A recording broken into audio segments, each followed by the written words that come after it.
സത്യപ്രതിജ്ഞ ചെയ്ത് 10 ദിവസം ആവുമ്പോൾ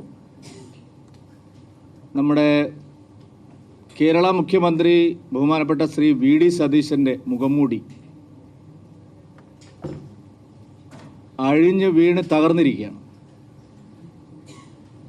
പൂക്കി മുഖ്യമന്ത്രിയെന്നും അദ്ദേഹത്തിൻ്റെ ക്ഷേത്ര ദർശനത്തിൻ്റെ ഒക്കെ വാഴ്ത്തിപ്പാട്ടുകാർ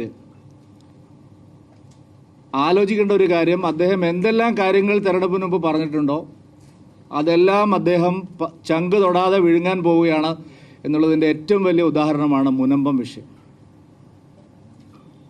മുനമ്പം പ്രശ്നം മുനമ്പത്തെ ഏതാനും കുടുംബങ്ങളുടെ മാത്രം ഒരു പ്രശ്നമായിരുന്നില്ല. ഭാരതീയ ജനതാ പാർട്ടി ആ നിമിഷം തന്നെ പറഞ്ഞിരുന്നു, വി.ഡി. സതീശനും UDF-ഉം മുനമ്പൻ നിവാസികളെയും സഭാപിതാക്കന്മാരെയും കബളിപ്പിക്കുകയാണ്.